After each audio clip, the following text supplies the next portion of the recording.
attending this presentation, you're open to the truth as it can be known, following in new ideas and actions, making for a better way of life.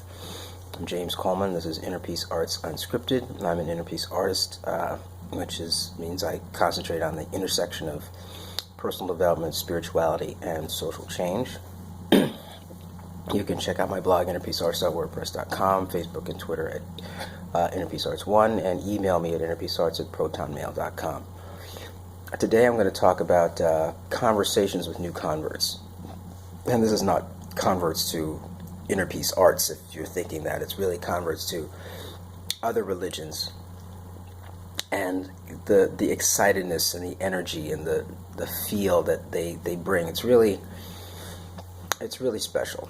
And so there's two in particular I want to talk about, and how they impacted me, because it takes a lot for or a well thought idea or some kind of depth to move me, because I think about this stuff all the time, right? It's like going to the dentist and telling him about, I realize that little kids have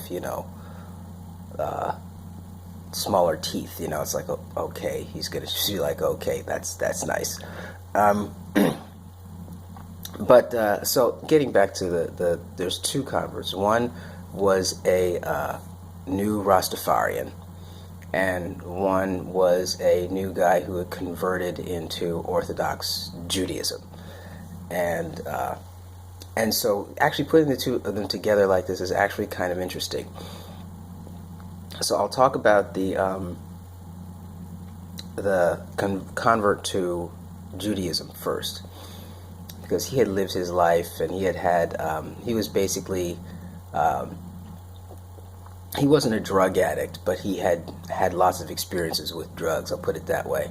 Had out-of-body experiences, all of these fantastic experiences, and then finally he got to a point where he couldn't take it anymore, and fell into the tradition in which he grew up in. So this is a tradition he grew up in and returned to. He grew up, I guess, Reformed, which is basically like, not that serious about the religion, to being pretty much hardcore Orthodox.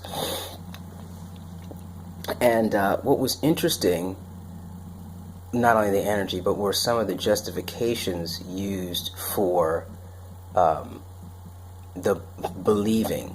And listen, one thing that I do is let people be how they want to be, and I've learned to just ask questions, even if I know that I don't agree. It would never go that route and see all sorts of problems that are unresolvable within the tradition.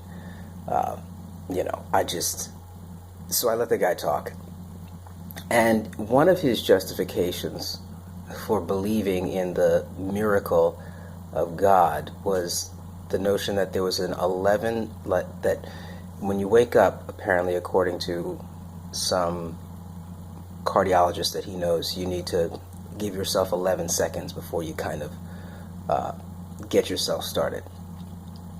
And there happened to be a prayer in the Talmud, which is basically like the commentary on the Torah.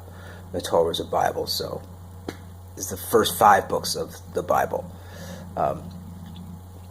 So there's a prayer in the Talmud that's 11 seconds, and it was 11 words. So the 11 words and the 11 seconds matched up, had to be God. And so I just sit, I nod, I go, and so I mention that why? Because oftentimes coincidence is used as a justifier for the existence of God. Fine. Coincidence is, listen, even I, coincidence is strange. It's a strange experience. It's like this convergence of all these things that had to be right just for this to happen. And for you to be able to realize that this was a coincidence, right? You walk outside your house, let's just say you're putting out the garbage. You walk outside the house, you put out the garbage, you come back in the house. You don't think anything of that, right? But all of the factors that went into that same situation are all the same factors that went into that situation that you call coincidence. So I have a hard time with using coincidence as a justifier for the existence, or let me put it this way. I have a hard time with using coincidence as a justifier for the existence of your God or your conception of God, right? Does it mean that does it point to some kind of force controlling things? There could be a force controlling things. I don't know. I don't say I don't. There probably is. There is a force controlling things, but we have no access to the whims of that force, and no access to controlling the whims of that force, and as such, I leave it alone. All right, or use it differently, but don't use it to make claims of, oh, look, here's a coincidence. This is my God at work. You should believe in my God. Okay, that you will never find in Inner Peace Arts, because it's simply not tenable, right? But this guy was so excited about it, and I was like, wow. Listening to him and knowing, one, that I had done the same things myself as a new convert, so I could relate to him and understood how he felt and the powerful feelings that drive the belief. So that's a little bit about the Jewish guy. And then there was the Rastafarian. He was a convert for about a year when I met him, and it was a fantastic conversation and very, very interesting, and really kind of got me thinking about a few things. And I did actually take a few ideas and incorporate them rather quickly. But then there was other stuff, like he, instead of saying understand, he would say overstand, And I'm like, okay, like I get the whole kind of, you don't want to be under, and and the whole etymology of words and how they impact is like, yes, I get it. But yeah, I mean, the meanings of words change, and the way we use words change, and so I don't think you can get too bent out of shape. Like he used the word religion was to re-legion, to reconnect oneself with. I was like, okay, that's a little bit too much for me.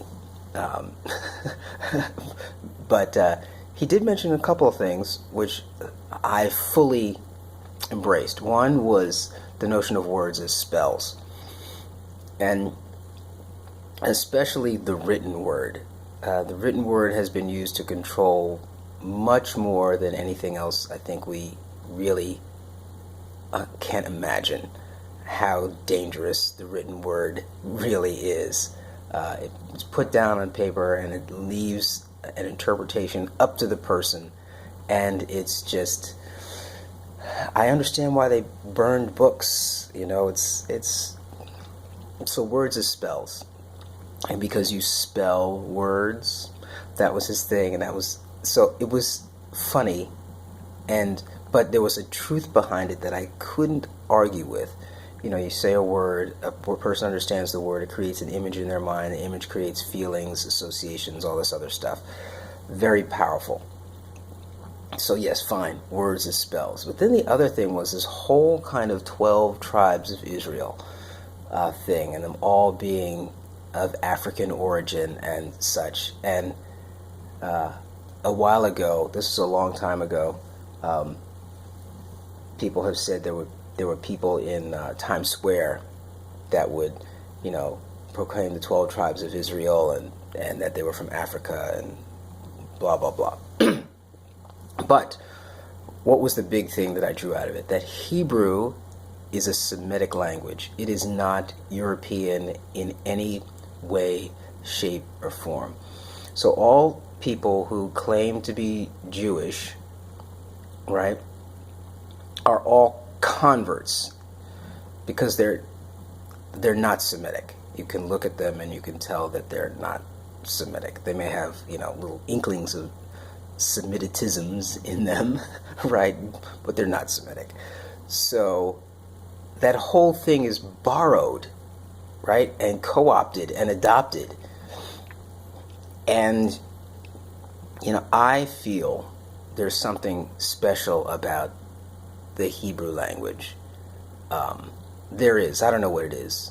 And maybe it's because I grew up around a lot of Jewish people and was having my own identity issues at the time, and so took that on. But, listen, I mean, the impact of the Bible is undeniable. It's written in Hebrew. So there's got to be something there, something at least worth exploring. So anyway, that's a little bit about my interaction with some TwoConverts, and it was fun, and I look forward to meeting new people and having conversations with them and learning and growing, and also seeing how it impacts what I believe and how I go about sharing it. So words are spells. The written word is dangerous. Be careful. Yeah, there's so much written word now. It's just insane. And that's the story for today. I hope it was a little break in lightness from the normal deep personal power and identity and social change. And that's it. Yavarechecha, yeah, Hebrew. Yavarechecha Adonai v'yishmerecha, Ya'er Adonai panav elecha v'yichuneka, Yisa Adonai panav elecha v'yasem lecha shalom.